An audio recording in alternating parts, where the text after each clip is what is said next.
మహాబలేశ్వరం ఒక hill station. సమ్మర్లో కూడా చాలా కూల్గా ఉంటుంది. లిటరల్లీ వర్షం అయితే పడుతుంది.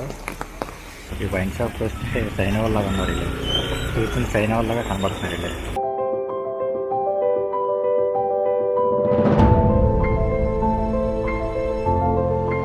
మొదటి చరిత్ర ప్రస్తావన ఏం చెప్తుందంటే, ప్రస్తుతం ఉన్న మహాబలేశ్వర్ 1829, 1830 మధ్య కాలంలో బ్రిటిష్ వారికి వేసవి విడిదిగా ఉండేది.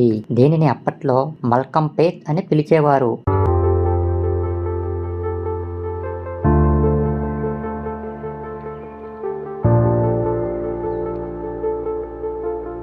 ఈ మహాబలేశ్వర్ 16వ శతాబ్దంలో చందారావు మరాఠా కుటుంబం పాలనలో ఉండేది. తర్వాత 17వ శతాబ్దంలో జోవోలి మరియు మహాబలేశ్వర్ ను ఛత్రపతి శివాజీ మహారాజ్ పాలించారు. ప్రస్తుతం ఈ మహాబలేశ్వర్ సతారా జిల్లాలోని మహారాష్ట్రలోని ఒక చిన్న పట్టణంగా వర్ధిల్లుతుంది.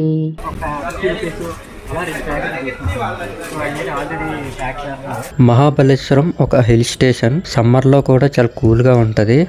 ఈ మహాబలేశ్వర్ స్ట్రాబెర్రీ పండ్లకు పెట్టింది పేరు. లిటరల్లీ అయితే ఇప్పుడు వర్షం పడుతుంది. ఇప్పుడు టైం వచ్చేసి సాయంత్రం 5:30 అవుతుంది. మహాబలేశ్వరం బస్ స్టాండ్ దగ్గరలోనే రూమ్ అయితే తీసుకున్నాము. రూమ్ కాస్ట్ వచ్చేసి అరౌండ్ మాకు 900 రూపీస్ అయితే పడింది. చూద్దాం రూమ్ ఎలాగుందో అనేది.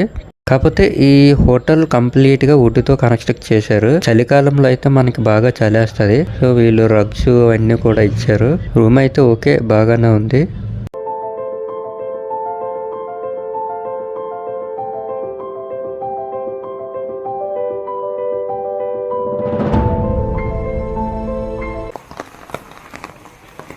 లిటరల్లీ వర్షం అయితే పడుతుంది.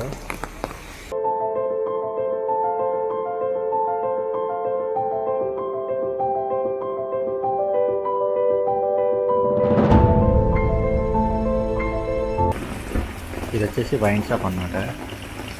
ఇదంతా క్వాలిటీ బ్రాండ్ దొరుకుతుంది. ఈ వైన్ షాప్ వస్తే చైనా వాళ్ళగా ఉన్నారు. చూసిన చైనా వాళ్ళగా కనబడుతున్నారు. మహాబలేశ్వరం మనకు బాగా నచ్చుతుంది. ఎందుకంటే ఈ సిటీ మొత్తం కూడా ఒక ఫారెన్ కల్చర్ లా కనిపిస్తుంది. అలాగే నైట్ లైఫ్ కూడా చాలా బాగుంటుంది.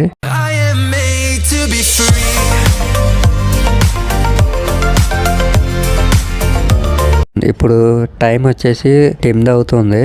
ఈ మహాబలేశ్వరంలో మనకి తినాలన్నా ఒక స్టే చేయాలన్నా అన్నీ కొంచెం మిడ్ రేంజ్ లో ఉంటాయి. ఎందుకంటే ఈ మహాబలేశ్వర్ అనేది ఒక హిల్ స్టేషన్ కాబట్టి కొండ మీద ఉంటుంది ఈ సిటీ అనేది. సో మనకి అన్ని కూడా కొంచెం ఎక్స్పెన్సివ్ అని చెప్పుకోవచ్చు. డిన్నర్ మెనూలో బిర్యానీ ఆర్డర్ పెట్టుకున్నాము. ప్రైస్ వచ్చేసి 300 పడింది.